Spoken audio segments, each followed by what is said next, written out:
السلام عليكم ومرحبا بكم. حافظ دراجي أفضل معلق في العالم، أفضل معلق عربي. هذه الحقيقة، حب من حب وكره من كره. وأنا بالنسبة لي أحترم جميع الآراء، يعجبك ما يعجبكش هذيك مشكلتك. بالنسبة لي حافظ دراجي صراحة في آخر تعليق له علق صراحة بطريقة جميلة، وكذلك لم ينسى قضية 50 سنة بدون لقب، 50 سنة غياب عن المونديال، 50 سنة كذا. حفيظ دراجي يعود مرة أخرى ويقصف المروك، ووصل لهم رسالة بطريقة غير مباشرة داخل مباراة في الدوري الإنجليزي. واو، صراحة اسمع معنا كلام حفيظ دراجي اللي صراحة وصلهم بطريقة رائعة. لوتشي دوناروما حارس الإيطالي، هذا حارس عمره 26 سنة، عمره ولا شارك في المونديال. ممكن حتى لما يصير في عمره 30 سنة قد يغيب عن المونديال، ولما يوصل 50 سنة يفوتوا الأوان.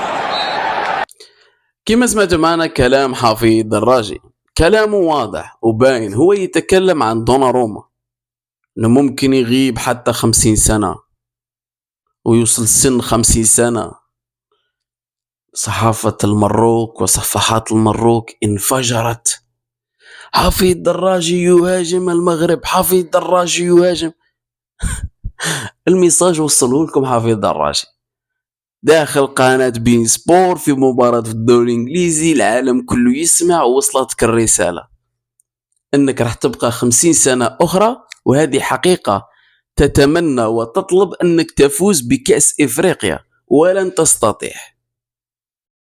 أنت أصلا ديجا 50 سنة، كملت 50 سنة بدون كأس إفريقيا. حاليا راكم داخلين في 52 سنة، وممكن راح تزيدوا 50 سنة فوق 50 سنة، وأنتم تتمنون وتنتظرون. حاليا راكم تتباكوا، ومازالت الصحافة تاع المروك يجري فيكم. سحب الكأس من عند السنغال، يعطونا الكأس قال لك كيف الرباط. صراحة جد مضحكين، وأشفق على الذين خرجوا يحتفلون بالخبر تاع الكاف على أنه عطت لهم الكأس. أمرهم غريب جدا، والله أنه أمرهم غريب جدا. ولا تستغرب يا أخي الجزائري أن تشوف هذوك الناس كيفاش يتكلموا في التعليقات، وكيفاش جهل أمية كبيرة وسير طريقة كلامهم مقززة جدا. هذه حقيقة، حقيقة تقال. حفيظ دراجي لكم بالمرصاد. تحية حفيظ دراجي، استمر على ذلك المنوال، متعنا في المباريات، ووصل لهم رسائل، وصل لهم رسائل. بلا ما ننساو تاع اللي قال حافظ دراجي، قالوا قلنا كلمة ولينا في الظليمة. رسالة واصلة لأشقاء آخرين من جهة أخرى. على كل حال، برافو لحفيظ دراجي. رياضة، سياسة، وش تحب كلش حاضر. على كل حال، كل التوفيق له والتحية لكل أبناء الجزائر بطبيعة الحال. الآن باش نتكلموا على أداء ريان أيت نوري. ريان أيت نوري في آخر مباراة له مع نادي مانشستر سيتي لم يشارك كأساسي، لعب كبديل احتياطي، ولكن لا بأس، قدم مردود جيد وقدم إمكانيات ما شاء الله عليه. ومن الأشياء الإيجابية اللي راني نشوفها حاليا، رغم أنه غوارديولا مرة يلعبوه، مرة يخليه على الدكة، مرة يدخله في الشوط الثاني، مرة كذا، أنه شفت اللاعب أنه تطور كبير في مستواه وفي إمكانياته، بالأخص الدفاعية وكذلك الهجومية. ما ولاش يدير هذيك الأخطاء الزايدة تاع يراوغ باش يراوغ، لا، مراوغة من أجل التقدم، من أجل تفادي لاعب، من أجل تمرير لزميل. هنا تشوف انه الخدمه كبيره اللي راهو يديرها بيب غوارديولا مع راين ايت نوري، وهذا الشيء اللي راح ينعكس ايجابيا على مستواه في المنتخب الجزائري. صراحه شفناه في الفتره الاخيره في المباريات الوديه الاخيره انه قدم مستوى جيد. علاش؟ لانه مستواه صراحه رايح ويرتفع، رايح ويعلى. دفاعيا يفتك كرات دون ارتكاب الاخطاء، سرعة، يعرف كيفاش يتمركز. هجوميا عنده تمريرات رائعة جدا، صراحة يدخل يتوغل في وسط الميدان، مرات نشوفه يكون واقف في السونتر علاش؟ لأنه دور من الأدوار اللي يعطيله بيب غوارديولا أنه اللاعب يلعب كوسط ميدان، يدخل يتوغل، يحاول يمرر زملائه، يدير الكثافة العددية في وسط الميدان، كذلك الكثافة العددية في الهجوم.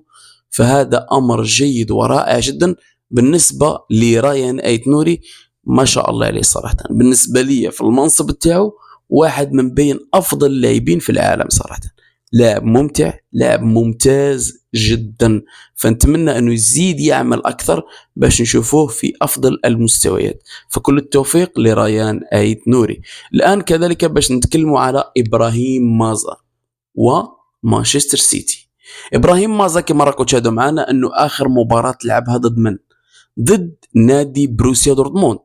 إبراهيم مازا متابع من طرف كشافين نادي مانشستر سيتي اللي راحوا يشوفوا ويتبعوا مستوى مازا وإمكانيات مازا باش يتعرفوا عليه على قرب، لأنهم يعرفوه ويتفرجوه في التلفاز وكذا، ولكن مش كما تشوف مستوى اللاعب في أرضية الميدان.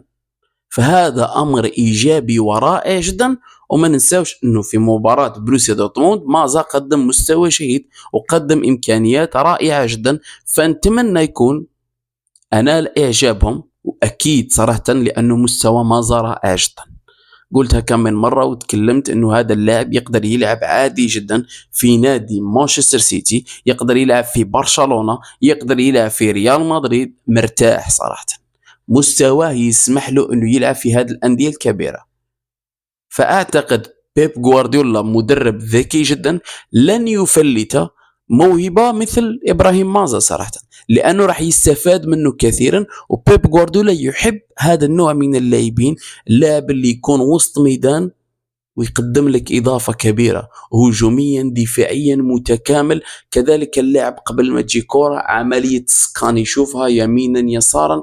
وهنا الفرق ما بين اللاعب العادي واللاعب الجيد، لأنه يفوت اللاعبين الآخرين بثواني، تقول أنت كان قريب له كيفاش مر عليه، لأنه الأخر قبل ما يستلم الكرة شاف تحرك الخصم، شاف الكرة كيفاش يستلمها، رسم السيناريو في راسه. كل هذا الأمر اللي نتكلموا عليه في جزء من الثانية، توصل الكرة طف راح.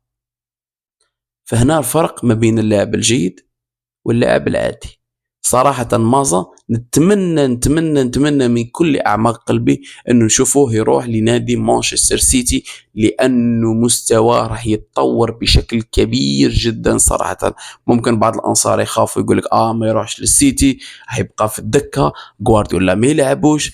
صحيح أن غوارديولا عنده سياسة تدوير بالنسبة لكل اللاعبين وكذا، ولكن نشوف أنه أمر إيجابي جدا. خيله من باير ليفركوزن أنه ينتقل للسيتي، حتى إذا في السيتي ما لعبش كل المباريات كأساسي ويتألق في السيتي، أنه راح يلفت الانتباه أكثر لأندية أخرى. ممكن من السيتي نشوفه ينتقل لنادي آخر كبير صراحة. فهذا أمر عادي وطبيعي جدا. فنتمنى كل التوفيق بالنسبة لإبراهيم مازا، وكل التوفيق لكل لاعبين المنتخب الجزائري. ما تنسوش تعطونا آراءكم، اقتراحاتكم، انتقاداتكم على كل أمور اللي نتكلموا عليها.